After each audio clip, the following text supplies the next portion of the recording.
Welcome back to the Charismatic Voice. I cannot believe that this is actually happening. I have been wanting to interview Bruce for years and years and years and ask him about his incredible vocal technique. And here he is on Zoom with me. Thank you so much for your time, Bruce. Oh, well, thank you. I hope I can, yeah, whenever I do an interview, I always learn something. So, I never know what I'm going to come out with, but, okay.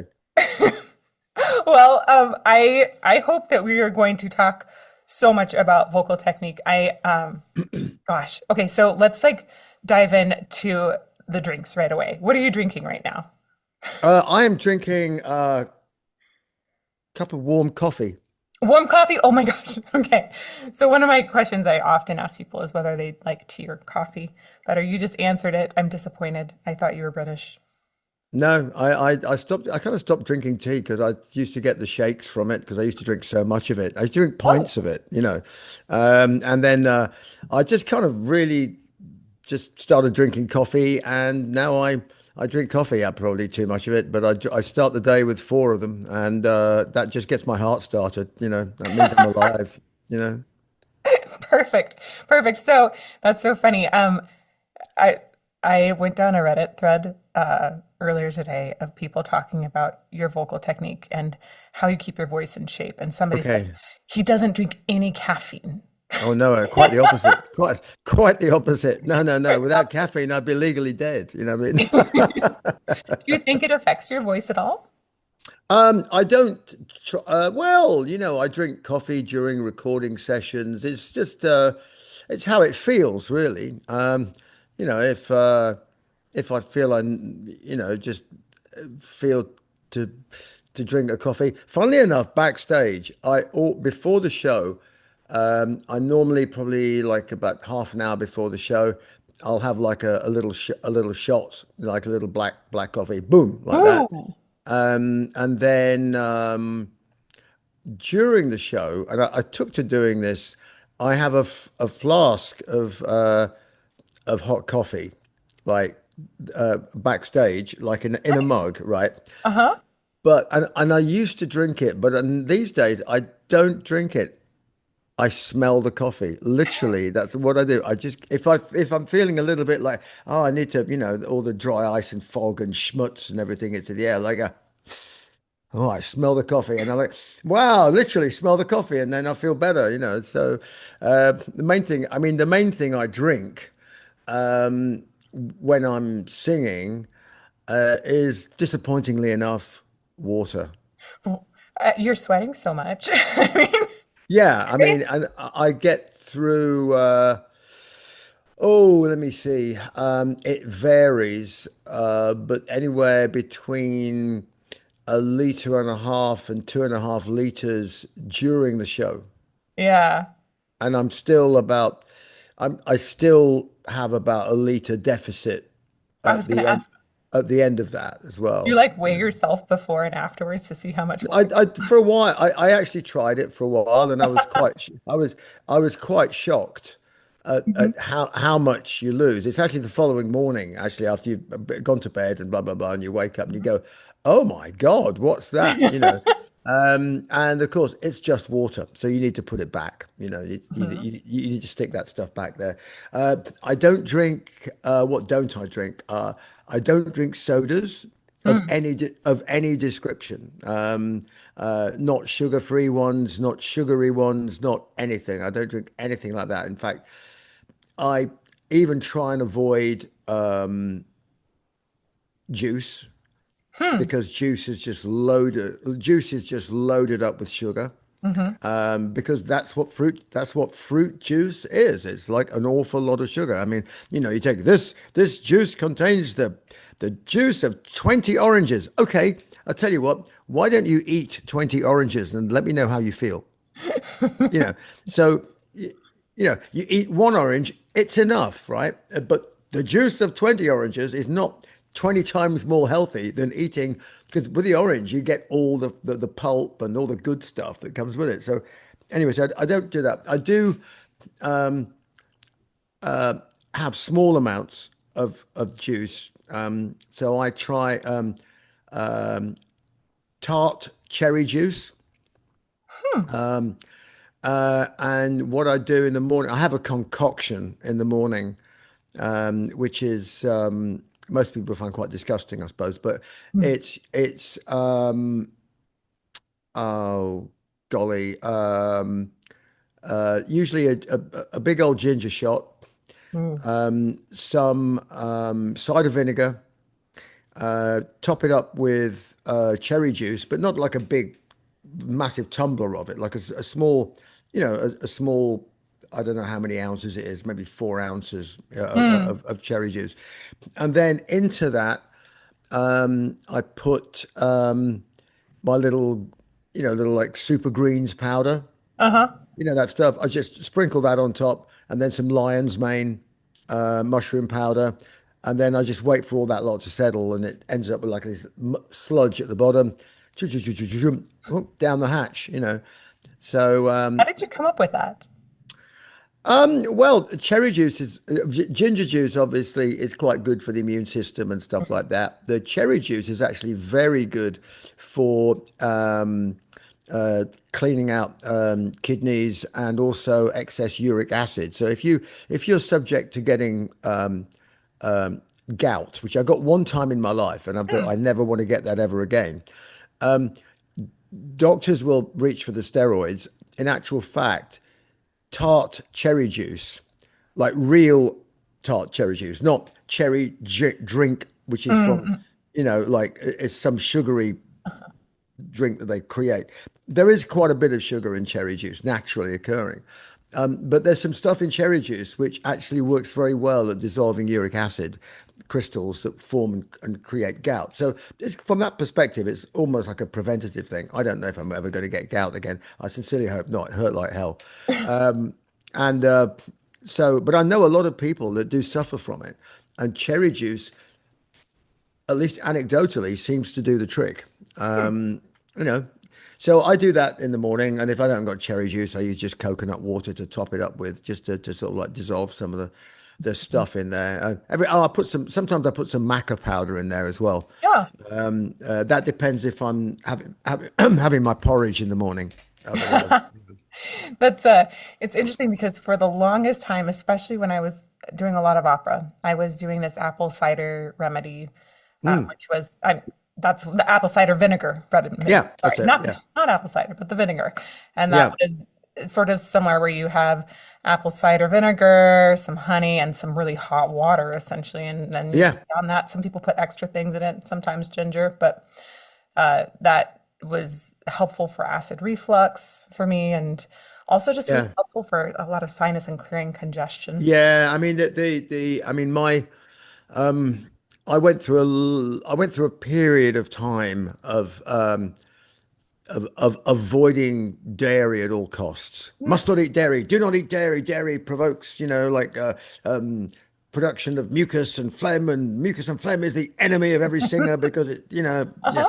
And that is true in a sense. Although it's also true that without it, everything would get dry as a bone and you'd be a little bit screwed. But I think that it's possibly slightly overdone. I mean, I I munch on yogurt and stuff like that, and I don't find it has any really serious bad effects on my voice. I used to believe it did, but actually, it really doesn't. What I do know is that the act of singing produces loads of mucus. Yeah, Oh it my does, God. Oh my God. And I'm forever. right?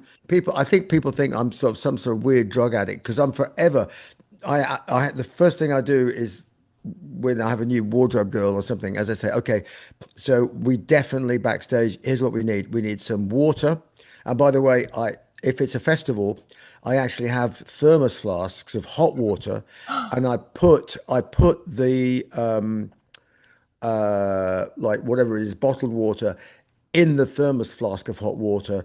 So I have warm water because if festivals, they get kind of cold and I never drink cold water. Cold water Mhm. never goes near my body, you know. No, even when you're not singing? Even when I'm not singing, I hate it. Oh, I just hate the sensation oh, of the that, the cramping up that immediately yeah, your body reacts and goes, "Oh, what are you doing?" Um, yeah. so yeah, I just don't bother with that. I just think, well, the body has its own cooling mechanism, which is perspiration. And so what you want to do is put water inside you so your body can do the job itself. And there's also something about the body won't absorb water until it's at room temperature. So when you Huh. put water in your stomach kind of refuses to accept it until it's warmed it up. I just learned something. Thank you. I'd never heard of that, but That may be wrong for all I know, but that's something I read. you know, So anyway, there you the go. dairy thing, actually, I've looked into it a few different times and I've seen conflicting information. It definitely seems to be very personal. But I'm trying to remember, there's a particular protein that's in milk that there are some people that are hypersensitive to it, which Yeah, there is, yeah, lactose lactose. So it's not, there's another as well. one. There's There's another one, is there? there's Yeah. one specific, it's in cheese a bunch too. Gosh, I'm blanking. This is what happens. I have like a 3 month old and they just started teething. And so I didn't sleep much. Right, yeah, yeah, I'm yeah. sorry. Right, There's another protein, I swear. right, And yeah. some people are hypersensitive to it and it causes them to create massive amounts of mucus. So part of the thinking is, oh, maybe because there is this, it's as far as a subset of people that are hypersensitive to something, it's a Yeah, yeah, large yeah, subset. yeah. No, And some maybe people that's have, where it comes from. yeah, I mean, some people have tolerances for different foods and Yeah. and things, and gluten allergies and all these other things, and which is perfectly valid. But Yes. I don't really think I have any allergies to anything except pollen and cats. Oh my So gosh. Those are yeah, yeah. mine too. Uh-huh. Yeah, so and we're thinking of getting a cat. I actually quite like cats, but I do get sniffly when I'm around them. But I think you can have desensitizing injections. You can. And okay, so man, I want to ask more about you, but I let you just know that I had allergies that really interfered with my opera career at one point where I was singing and I was situated in an apartment that had like cat dander everywhere. And I was Yeah. really allergic to cats. And I got vocal nodules as like this response because I was always inflamed from the cat dander. Oh And no. I got the immunotherapy. And that has really, really shifted things. So I did Oh, immunotherapy, which are the desensitizing injections or something yeah. that drops under your tongue. It helped so much. Can't recommend it enough. Oh, well, But that's really good news because little, we're proposing to get a couple of cats. So yeah, yeah. it can take a little bit of time to build that up, but Uh-huh. cat dander is particularly, Yeah. really rough. Ah, very good. Well, yeah, yeah, what did I say? I come on a podcast and talk about singing, and suddenly I learned something. Boom, ta-da. Right. Yep. I'm such a huge fan of immunotherapy, actually. So Yeah. I'm glad Yeah. that's But I'm not other than that, and like a teeny weeny bit of hay fever. I'm pretty good with most things. Except cigarette smoke. Absolutely drives me up insane. You know. yeah, it's Yeah. really aggravating to the vocal tract, right? Oh God. I mean, so much so. I mean, I obviously there's stuff on YouTube about me like losing my and but people like smoking massive amounts of ganja in the front row. I'm like, would you stop doing that? I'm trying to work up here, dude. If you got, I would just ask, tiny bit of respect. If you want to go and get completely stoned out of your mind, go out the back and do it. All right? Otherwise, you're going to end up like this knucklehead here going, oh. And of course, it's all rock and roll. So people are like, yeah, man. It's like, and I think, I just, I'm actually a singer. I know that that's like weird these days, but I am, and I need my instrument. It's like you wouldn't take a piece of sandpaper to somebody's violin or like scrub their fingers with a wire Yeah. brush and then try and play guitar, would you? So just leave my voice alone. Right. And I people can't. think it only lasts for a little bit. But the truth is, if you're using your instrument as going like wacka, wacka, wacka, like Yeah. hundreds of times per second, It's Yeah. going whack a whack against all that irritation, and it can affect you for a really long time. I mean, I mean, when I was coming up through clubs and things like that, there was no smoking ban. Oh, So you can imagine. I mean, that you didn't need a smoke machine. Actually, some places, festivals and stuff like that, we played in Germany. You didn't need a smoke machine because the audience are so busy puffing away in the stadium. Then I was like, wow, fog's looking really good tonight. The guy said, there is no fog. That's the audience. You know what I mean? But that's kind of the way of the world. But it was a serious problem, and there were a few a few musicians back in the day who probably quite legitimately claimed that they got throat cancer or lung cancer from performing in jazz clubs for mhm. years and years and years in just heavily smoke infested environments, and I Yeah. believe that. Yeah. Yeah. We're gonna talk about your throat cancer quite a bit. I'm very I'm very curious. Let's just dive into it right now. We're gonna go like this for a while, I think. Okay, yeah, yeah, on you go. Okay, so I I'm particularly interested in how you vocally recovered. So we know for people that don't know what your path was, you basically self-diagnosed and then, gosh, was it 6 weeks later, went to the doctor. They officially diagnosed you as having throat cancer, tumor, Yeah. and it was a tumor in your tongue, root of Yeah, your yeah, yeah. No, I had a the diagnosis for me was T3. The technical diagnosis was T3N1M0. That means that the tumor was adjudged to be a stage 3 tumor, and that's just actually more or less how big it was. tongue. And the N bit was whether or not there were any lymph nodes associated with it. And Hmm. N1 means there was one. I had cancer in a lymph node as well. And the M bit has it metastasized, in other words, spread to anywhere else in your body. And luckily, the answer to that was zero. So again, people also go, "Oh, you're lucky you caught it early." I went, "Well, I didn't kind of catch it that early. Really? Yeah. It was 3.5 centimeters. It was a golf ball living in the base of my tongue, and then there was a strawberry, a 2.5 centimeter, on in the lymph node on the other side." Wait, so you waited to go to the doctor when you had a golf ball sized tumor in the root of your tongue and you were still singing at that point. Yeah, I was still saying I did the Book of Souls album. What Yeah. did that feel like to sing with Um, a root it of the it tongue that's just too big? it did not feel that different. That was the weirdest thing about it. Maybe there was it felt like there was maybe a slight restriction at the top end, a Hmm. slight restriction, but that was all. But I knew there was something wrong in my body. My body was giving me other signals.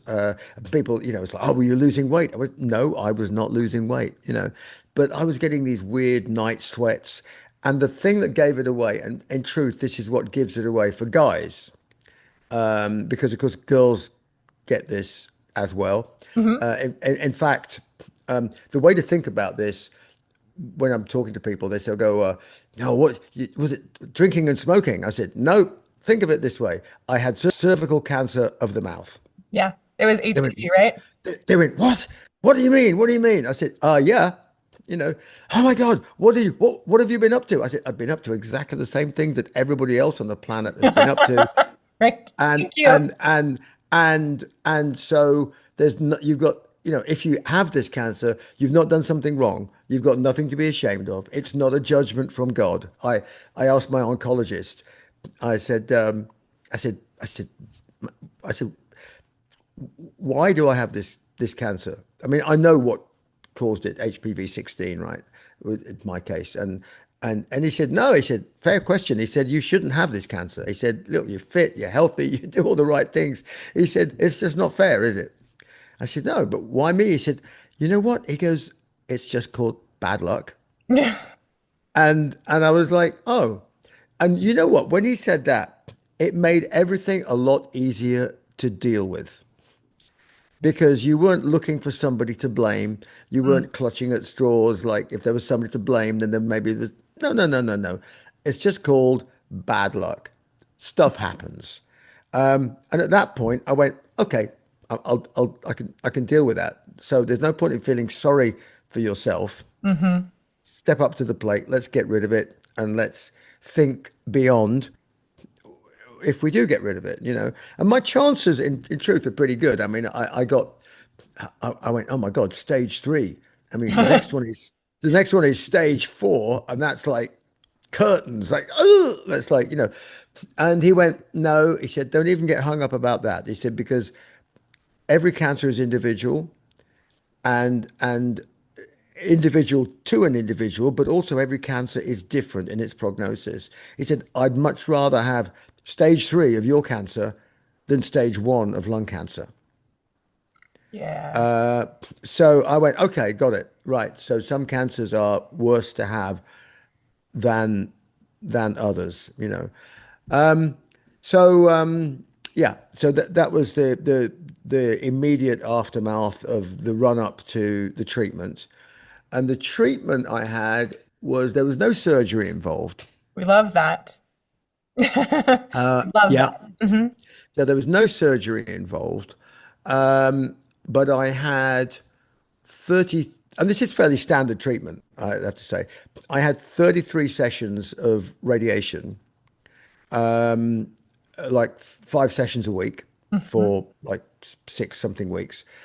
And the total rate they administered was 2 grays a day, which is, you know, a pretty thumping dose. I mean, I think 13 grays is a full body lethal dose of radiation. So I had 66 grays over 6 and a bit weeks, all of it in my head and neck, Yeah, right? that's scary. So that's a lot. That's a lot. Yeah. Yeah. And at the same time, I had 9 weeks of chemotherapy of cisplatin, which was basically to make the radiation more effective against the cancer. That was the idea. So it was a 3 week cycle. I wasn't like I turned up every 3 weeks and had sat there for like a couple of hours and then left. And all of this was done outpatient. So I just turned up, got on the subway, went and had my radiation, went for a walk in the park, and things didn't really start, you know, going, you know, weird for 2 or 3 weeks, and then you started getting fatigue and the inside of, or basically all the mucous membranes on the inside of my mouth fell off. Oh, And I get was, fucked. Hmm. your tongue, you lost all sense of taste. Your tongue is stripped, so all the nerves are exposed. So eating, I mean, they wanted to put a feeding tube in when I was diagnosed. The guy goes, "Come in, I'll just pop a little feeding tube in." I went, "No, you're not." I said, "I'll feed myself." He goes, "See, most people find it very difficult to feed themselves after about 4 or 5 weeks." I went, "I will feed myself, you know." If I can't, you can come and put a tube up my nose. I said, but I'm going to feed myself because I didn't want any people cutting a hole in me, and I didn't want to be in hospital because if you're in hospital, you know, you're already half dead. My my version of things, you know, and so I was like, I will do this, you know, in spite of everything. I'm going to do this on my own. So, and he quite liked the combative approach, Good. you know. You know, he was like, look, 50% of your recovery is mental. Um, so, I, and I said, how long? And I said this because you go through a bunch of people when you get diagnosed. So Yeah. the first person I went to see was like a regular doctor. And I said, look, I think I have this thing. I have a lump in my neck. Most guys find out they have head and neck cancer because they have a lump in their neck that won't go away. Might not be the original site of the cancer, but it might be a lymph node that's hard and raised Mm. and doesn't go away and doesn't turn into flu and doesn't, you know, and it can be it can be misdiagnosed as, oh, you've got an abscess or you've got a cyst or you've got something. But and I know a couple of guys that has happened to and they've survived, but it took them 3 doctors and one of them actually had an operation in by mistake and nobody caught the fact that they actually had throat cancer, Wow. which is scary, but there you Yeah. are. So do not be afraid of going and saying, I think I might have this. And probably, and you can find out in a second. I mean, they took a little, I had an ultrasound for this lump in the Hmm. side of my Mhm. neck. And the doctor was going, he said, yeah, yeah, you definitely got a lump there. The question is, why? And I went, yeah. He said, how are you with needles? I went, um, he said, I'm just going to stick a little needle in and just take a little bit out and have a look at it. And wow, there you go. Bingo. 3, 4 days later, I got a phone call. You need to come straight away. We found XYZ. And I went, okay, that's cancer. Yeah. And they could tell straight away. So then I'm in front of the ear, nose, and throat specialist, and she has a look and she has a look and says, "Yep, I think I can see where the tumor is on your base of your tongue. Yep." And so here you go. And now, whoop, and now next thing, you're in front of the oncologist, and he said, "I'm going to get rid of this for you." I went, "Wow, I like the sound of that." Right. We love that. Um, he said, I'll get rid of it for you and you won't come back. And then he said, do you smoke? I went, no. And he said, have you ever smoked? I went, no. I said, oh, well, when I was like 18, 19, I had a couple of joints because I was in the band and stuff. He goes, no, I mean, actual, problem. Yeah.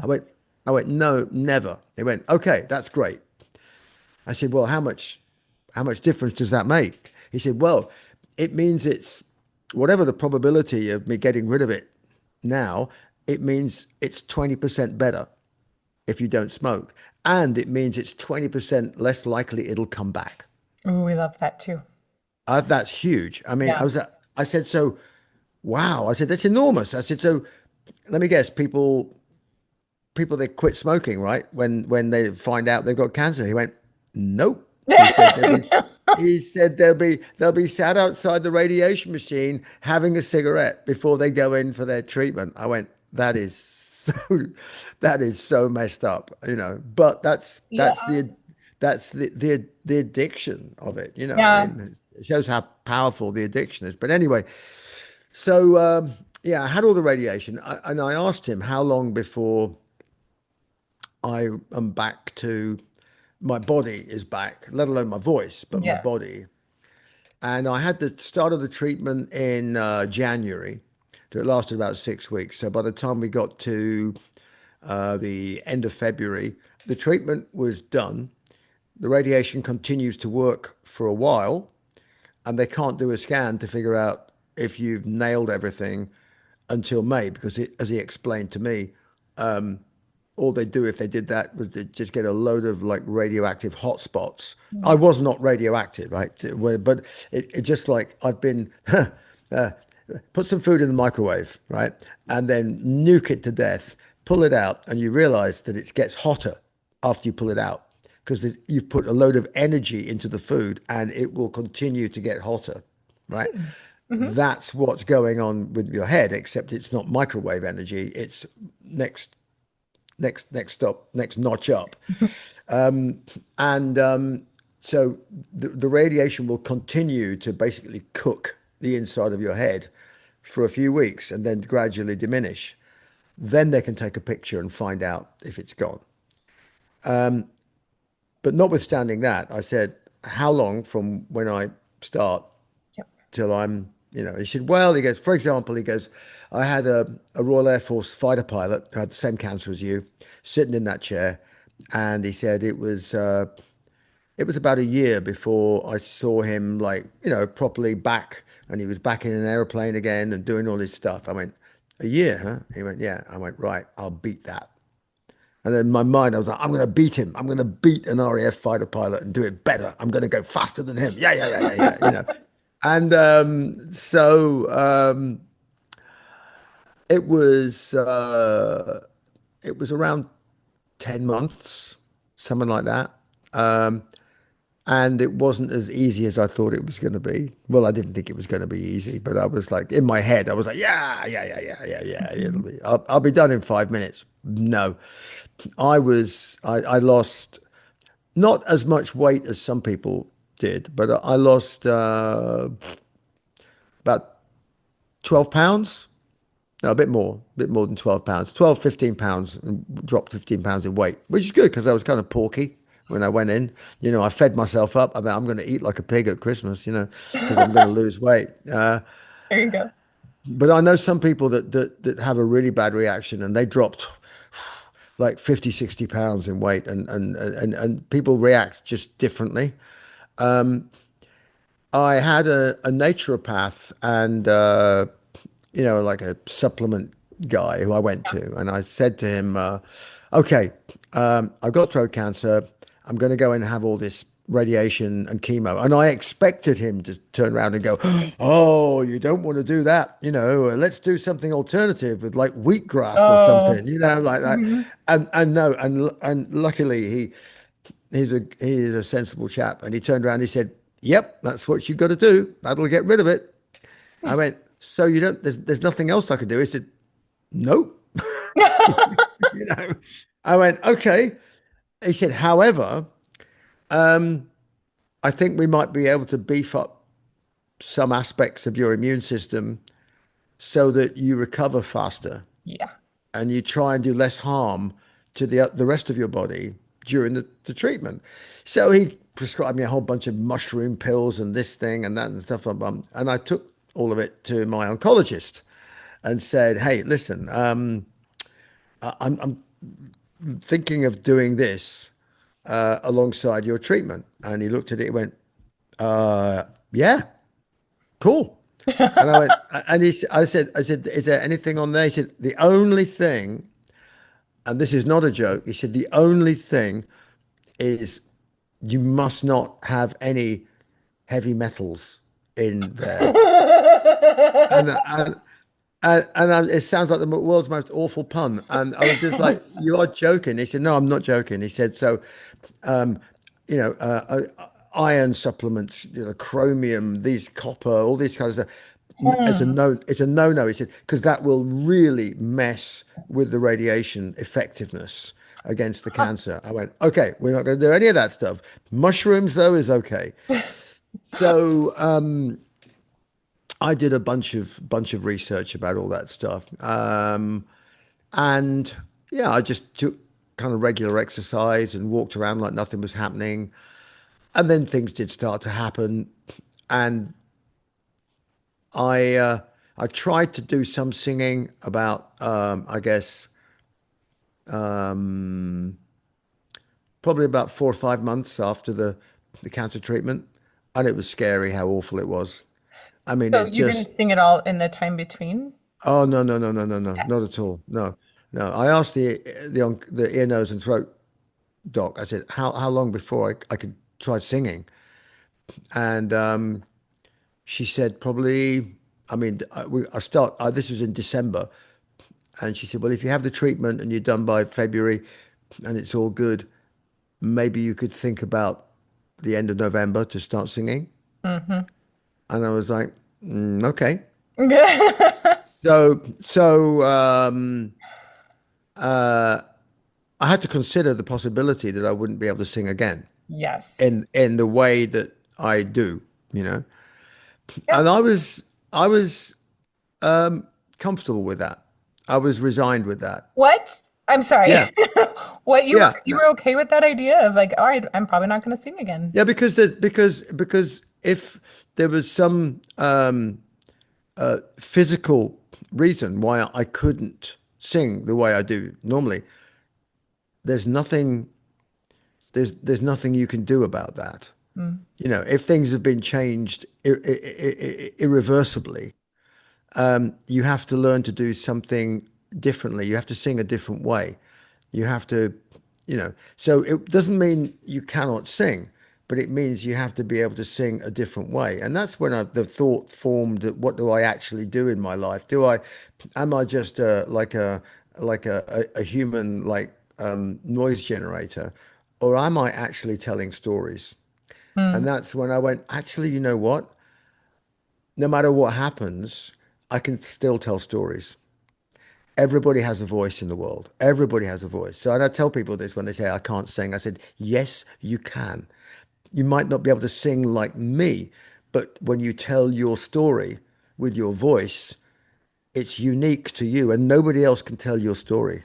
And that's authentic. Leonard Cohen, does not have, any kind of classical voice whatsoever, but my God, what a great storyteller with his voice, Mm, Johnny Cash, great voice, but not Pavarotti, It's yeah. the unique character of people's voices that enables them to tell the stories. And so I developed my style and it tells stories. But if I didn't have my style anymore, I'd develop another style in order to tell stories. That was and I wasn't going there. I was thinking, that's my backstop.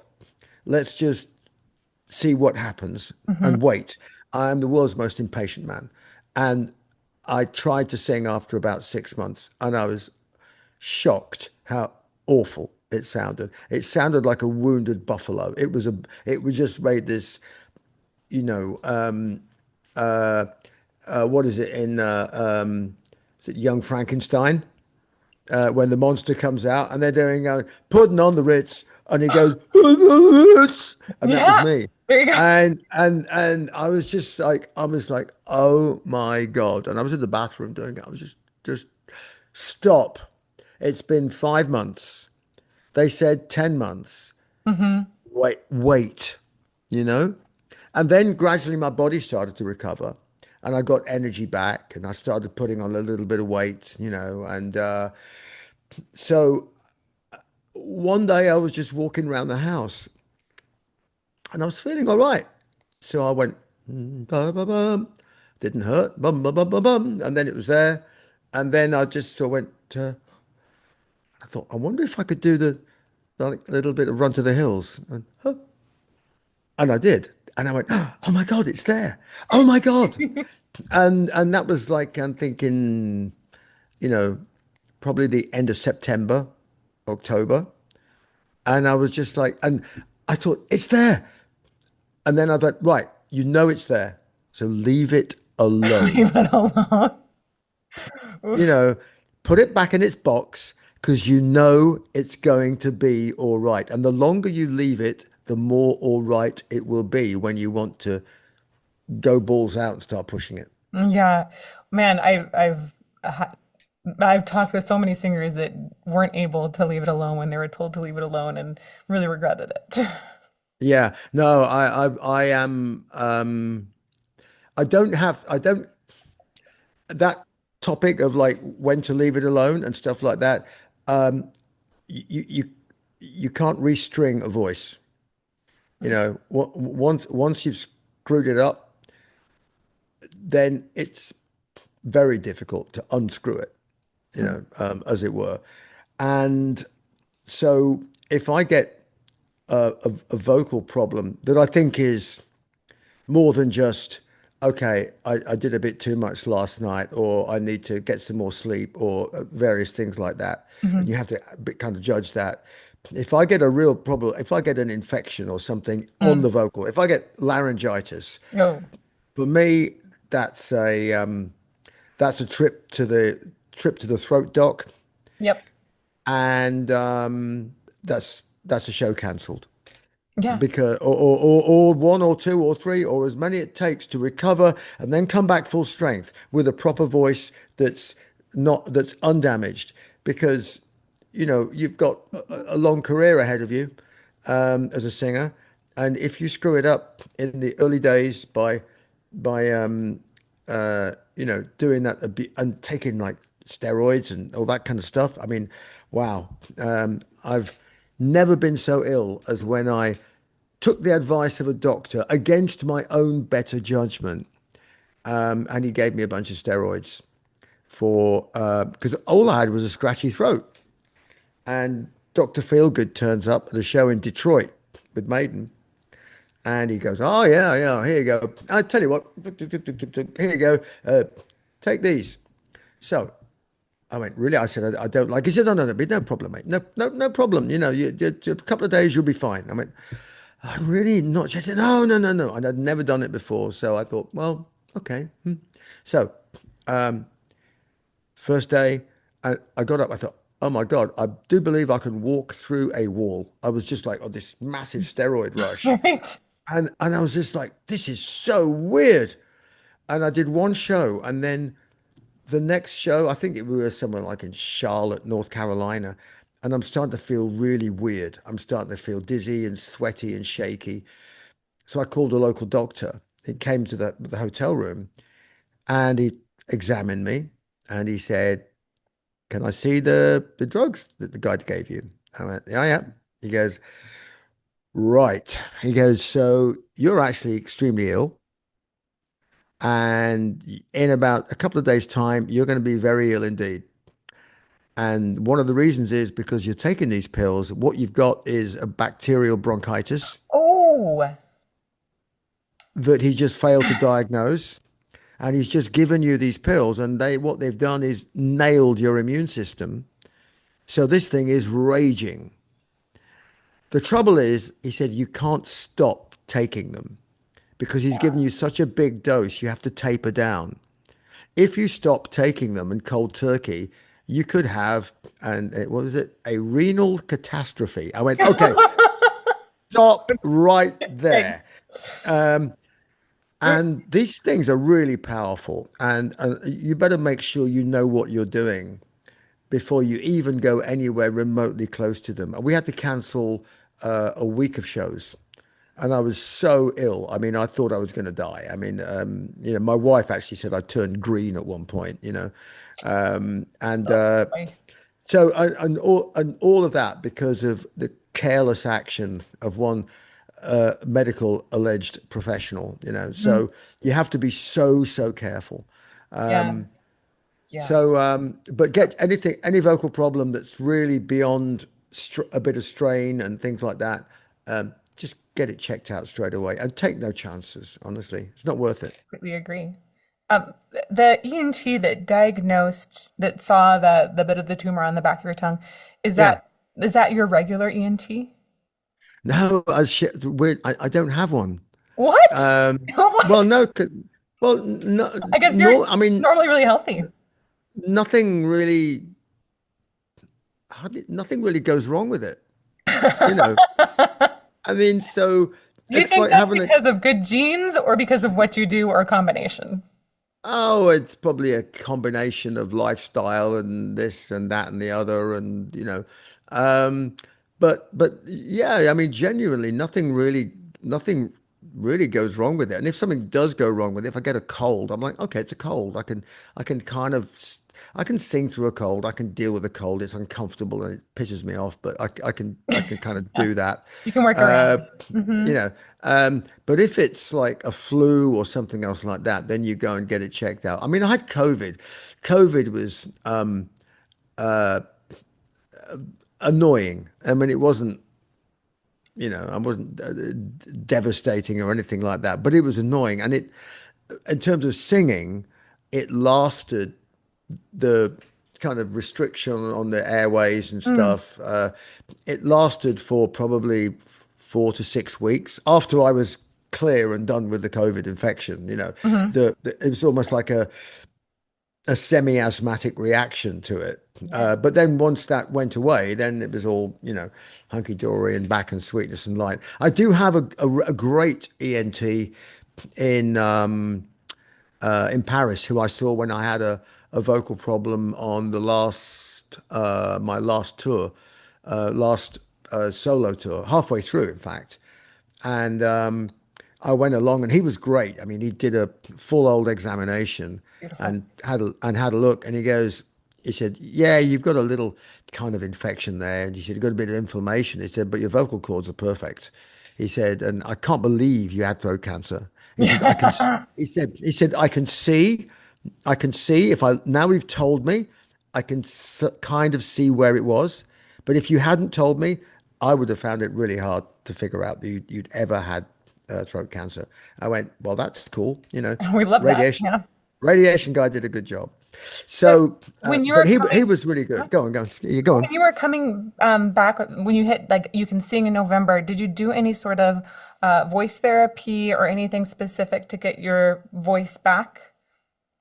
I just did what I normally just did what I normally do. What's that?